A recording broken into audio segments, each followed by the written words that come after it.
আস্তে আস্তে আমরা রিয়েক্টকে বোঝার চেষ্টা করতেছি।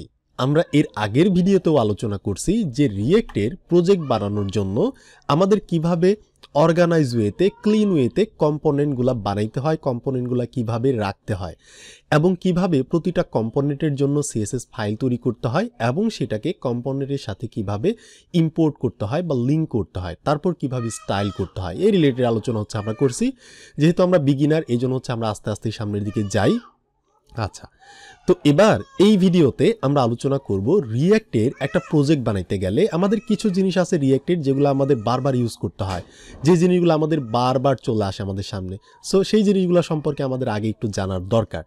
তো আমি যদি এখান থেকে রিয়েক্টের ওয়েবসাইটে যাই, দেখতে পাচ্ছেন এই যে react.dev ওয়েবসাইট, এই যে কুইক স্টার্টেড, এখানে কিন্তু তারা অনেক কিছুই বলতেছে, একটু পড়ার চেষ্টা করেন যে welcome to the react documentation. This page will give you an introduction to the 80% of React concepts.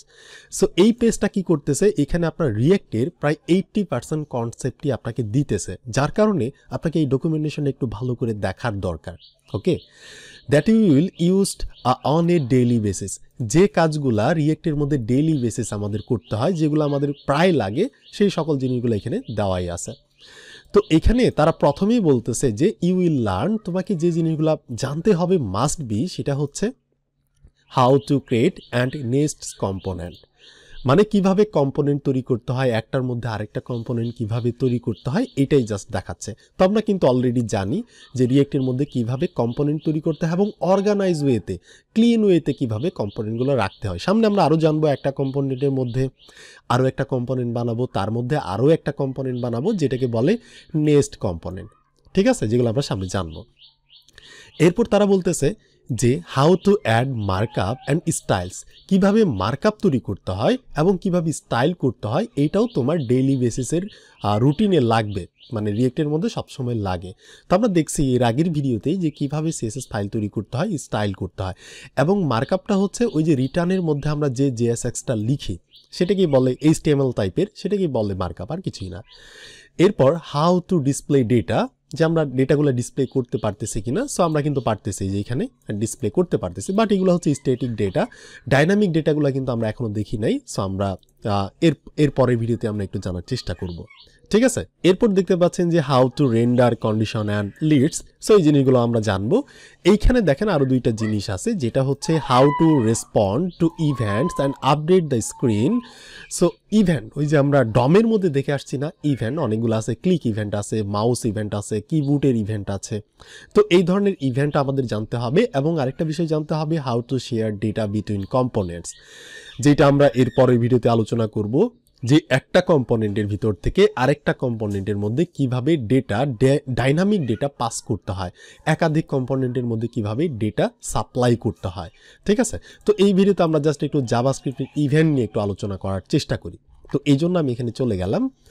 So এখান থেকে আমরা একটা কাজ করতে পারি, এই যে ব্লকস, যেটা এই কম্পোনেন্টটাকে আমরা রিমুভ করে দিই এখান থেকে। সো আমি একটা কাজ করতে পারি, শিফট বাটনে চাপ দিয়ে ধরে রেখে ডিলিট বাটনে ক্লিক করলে এটা একদম টোটালি ডিলিট করা হয়ে যাবে। সো আমরা ডিলিট করে দিলাম। এখান থেকে এই যে হোম যেটা আছে, কম্পোনেন্টসটাকেই আমরা ডিলিট করে দিই, শিফট বাটনে প্রেস করে ডিলিটে ক্লিক করলাম, এটা একদম ডিলিট করা হয়ে গেল। দেখতে পাচ্ছেন এখানে আর কিছুই নাই। এই যে আমাদের app.jsx, এখানে জাস্ট আমাদের এই জিনিসগুলো আছে, যেহেতু ডিলিট করে দিয়েছি এখান থেকেও আমরা ডিলিট করে দিই, ইম্পোর্টগুলোকে আমরা ডিলিট করে দিই। সো আর কিছুই নাই, প্রয়োজনে আপনি সকল কিছু ডিলিট করে আবার আপনি নতুন করে একটা কম্পোনেন্ট তৈরি করেন অ্যাপসের মধ্যে। আচ্ছা, এবার যদি আমরা ব্রাউজারে যাই, সো এই জিনিসগুলো চলে যাবে, দেখতে পাচ্ছেন চলে গেছে। এবার আমরা কি করব, আমরা এর আগের ভিডিওতে বলছি যে একটা প্রজেক্টের, রিয়েক্ট প্রজেক্টের জন্য কম্পোনেন্টগুলো আমরা রাখবো কোথায়, এসআরসি ফোল্ডারের মধ্যে গিয়ে আমরা একটা ফোল্ডার বানাবো। সো আমরা একটা ফোল্ডার বানাই ফেলি, যেটির নাম দেবো আমরা কম্পোনেন্টস। ঠিক আছে, কম্পোনেন্টস, অনেকগুলো ফোল্ডার, অনেকগুলো কম্পোনেন্টস হবে। সো আমি একটা ফোল্ডার বানাইলাম। এখন দেখতে পাচ্ছেন আমি এইটার মধ্যে আছি। সো এইখানে আমি আরও একটা ফোল্ডার বানাবো, যে কম্পোনেন্ট আমি বানাতে যাচ্ছি। ধরেন আমি এখান থেকে হোম একটা কম্পোনেন্ট বানাবো, এই জন্য নাম দিলাম হোম। বা হচ্ছে আমি অন্য কিছু লিখতে পারি, যে সার্ভিস, মানে সার্ভিসেস, যে আমি যে টাইপের কম্পোনেন্ট বানাবো সেই টাইপেরই আমাকে নাম দিতে হবে, তাহলে মিনিংফুল হবে ব্যাপারটা, আপনারই খুঁজে বের করতে সুবিধা হবে। তো আমি সার্ভিসেস নাম দিলাম। তো দেখতে পাচ্ছেন আমি কিন্তু এখন এই যে সার্ভিসেসের মধ্যে আছে, আন্ডারলাইনটা কিন্তু সার্ভিসেসের মধ্যে। তো আমি এবার এইটার মধ্যে ফাইল বানাবো, ফোল্ডার না, যেটি নাম দিব বড় হাতের অবশ্যই সার্ভিসেস ডট JSX, একটা ফোল্ডার ফাইল আমি বানাবো। সো আমি একটা ফাইল বানাইলাম, আর এইটার সাথে আমি মিস্টেক করি না, সবসময়ের জন্যই একটা CSS ফাইলও বানাই, সার্ভিসেস ডট CSS, যদি আমাদের স্টাইল করা লাগে এই জন্য আমি বানায় রাখি। আচ্ছা, এবার আমি সার্ভিসেস ডট JSX ফাইলে যাব, গিয়ে হচ্ছে আপনি কি করবেন, স্ট্রাকচারটা নিজে থেকেই বানানোর চেষ্টা করবেন।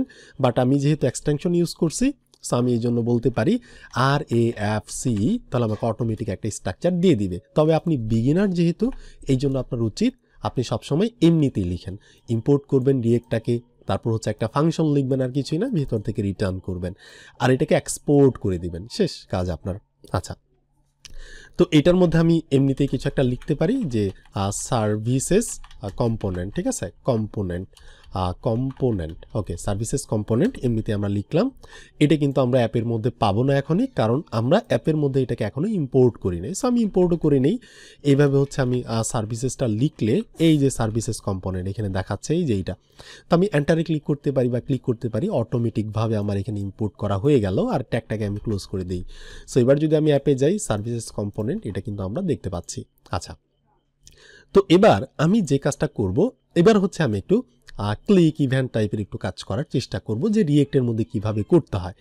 এই যে আমরা রিটার্নের মধ্যে যেগুলো লিখতেছি এগুলো হচ্ছে JSX, মানে হচ্ছে HTML এর মতো দেখা যায়, যদিও HTML না, যেগুলো আমরা রিটার্ন করতেছি। তো জাভাস্ক্রিপ্ট আমরা পিওর কোডগুলো কোথায় লিখব? সো পিওর কোডগুলো আমরা লিখব এই যে আমাদের কম্পোনেন্ট আছে না ফাংশন, এই ফাংশনের ভিতরেই রিটার্নের উপরে, এখানে আমরা লিখবো। আমরা বাইরেও লিখবো কিছু কেসে, তবে মোস্ট অফ দ্য কেসে আমরা হচ্ছে এই জায়গাটাতে লিখবো রিটার্নের উপরে। ওকে, মানে এই ফাংশনের জন্য যদি আমরা কোনো জাভাস্ক্রিপ্ট কোড লিখতে চাই, সেটা আমরা এই ফাংশনের ভিতরে লিখবো, রিটার্নের উপরে। বোঝা গেল? আচ্ছা, তো এবার আমি এখানে একটা বাটন তৈরি করি, ধরেন BTN। সো আমি একটা বাটন তৈরি করলাম, এটা হচ্ছে ক্লিক মি, কিছু একটা ক্লিক মি। আমি যদি এখানে যাই, এই যে একটা বাটন দেখতে পাচ্ছেন।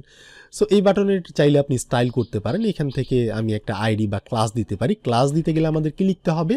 আমরা এর আগের ভিডিওতে দেখছি ক্লাস নেম লিখতে হবে। ক্লাসটা ছোট হাতের, নেমের এন্ডটা বড় হাতের, অর্থাৎ ক্যামেল কেস টাইপের। আর কোটেশনের মধ্যে আমরা একটা নাম দিব, যেটা হচ্ছে ক্লিক BTN, ঠিক আছে। তো এটাকে আমি কপি করলাম, কপি করে আমাদের এই যে সার্ভিসেস ডট CSS ফাইল, এখানে আমরা যাব, ডট দিব, দিয়ে হচ্ছে আমি বলবো এটার একটা বিজি কালার হবে, বিজি কালারটা হবে এখান থেকে ধরেন একুয়া মেরিন বা একুয়া কালারটাকে আমি দিয়ে দিলাম। সো দেখতে পাচ্ছেন কালারটা কিন্তু পায় নাই। কেন পায় নাই? কারণ আমরা কিন্তু এখনও আমাদের এই যে JSX ফাইলে, সার্ভিসেস ডট JSX ফাইলে কিন্তু ইম্পোর্ট করি নাই। সো আমাদের এটাকে ধরে ইম্পোর্ট করতে হবে। তা আমাদের বলতে হবে ইম্পোর্ট করতে চাচ্ছি, এটা যেহেতু একই জায়গায় আছে, এই জন্য আমরা জাস্ট এখান থেকে ডট দিয়ে স্ল্যাশ দিয়ে এই যে CSSটাকে ইম্পোর্ট করে দিলাম। এবার কিন্তু কাজ করবে, দেখতে পাচ্ছেন এই যে কাজ করছে। আচ্ছা, এবার আমি চাচ্ছি এই বাটনে ক্লিক করলে কি হবে, উপরে একটা টেক্সট হচ্ছে আপডেট হবে, বা হচ্ছে আগে যে সার্ভিসেস কম্পোনেন্ট ছিল এইটাই চেঞ্জ হবে, বা হচ্ছে এই যে সার্ভিসেস কম্পোনেন্টের পিছনে একটা ব্যাকগ্রাউন্ড কালার হবে, বা কিছু একটা করতে চাচ্ছি, মানে ক্লিক টাইপের। সো এই জন্য আমাদের কি করতে হবে, আমরা ক্লিকটা করব কোথায়? বাটনে। সো বাটনে ক্লিক করলে কিছু একটা হবে। তো আমি এখানে একটা অন ক্লিকও মারতে পারি, ধরেন আমি এখানে একটা গিয়ে অন ক্লিকও মারতে পারি, যে ক্লিক করলে কিছু একটা হবে, বা হচ্ছে আমি অ্যাড ইভেন্ট লিস্টারের মাধ্যমে আইডি দিয়েও করতে পারি। তো ধরেন আমরা প্রথমে অন ক্লিক করি। তো আমরা জাভাস্ক্রিপ্টের বেলায় অন ক্লিক কীভাবে লিখতাম, যে অন ক্লিক, এরপর আমরা কি করতাম, এরপর হচ্ছে আমরা একটা ইকুয়াল সাইন দিতাম, এরপর এই যে কোটেশন সিঙ্গেল কোট বা ডাবল কোট দিতাম, এখানে একটা নাম দিতাম যে এনিথিং, ঠিক আছে, এনিথিং লিখে আমরা এভাবে কল করে দিতাম। বাট রিয়েক্টের বেলায় এটা করলে হবে না।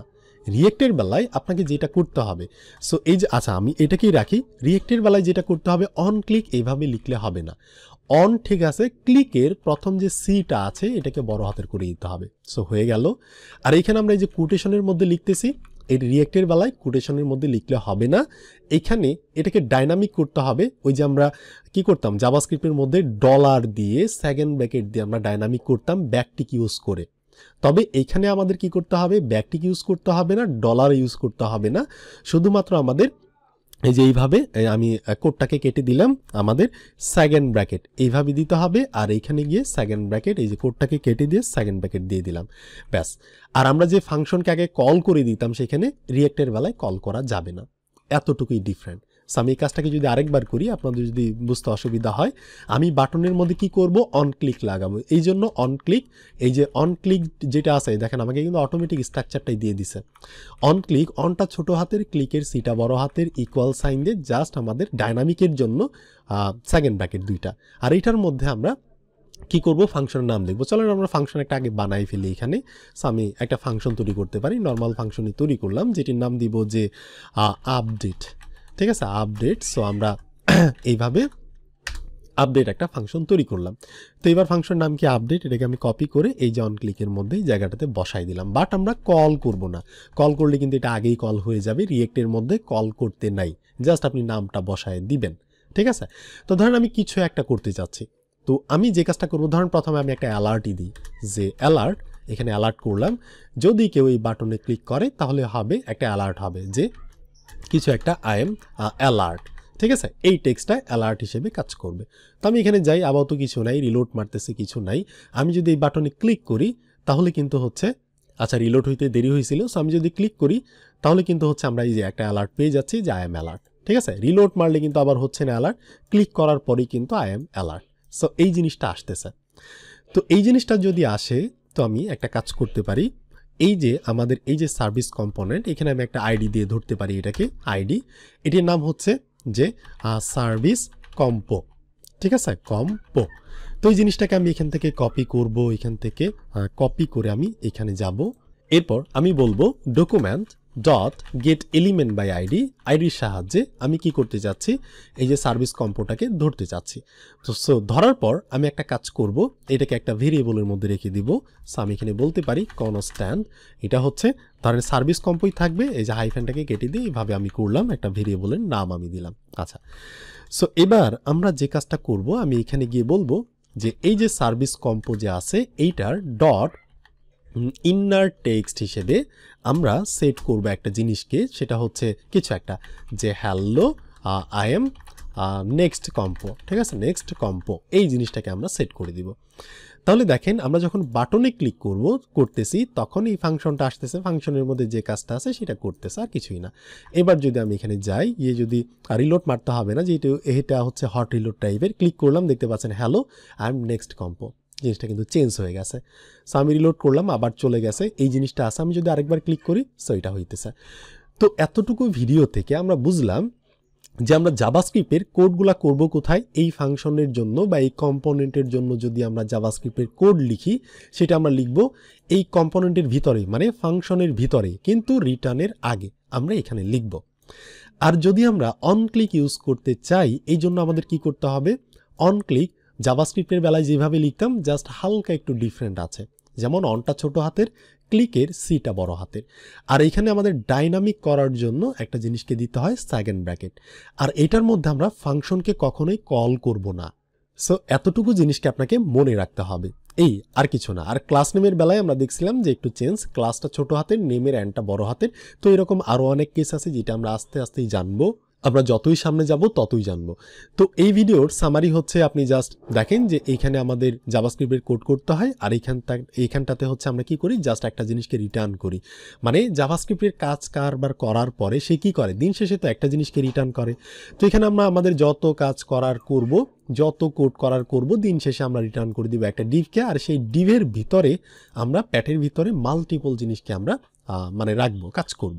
এই হচ্ছে কাহিনী। তো এখান থেকে আমরা কিন্তু একটা জিনিসকে দেখলাম যে কিভাবে ইভেন্টসকে কাজ করতে হয়, কিভাবে আপডেট করতে হয়, তাই না? তো এখানে আরও কাজ আছে যেটা আমরা বিগিনার, এখনই করতেছি না, সামনে গিয়ে করব।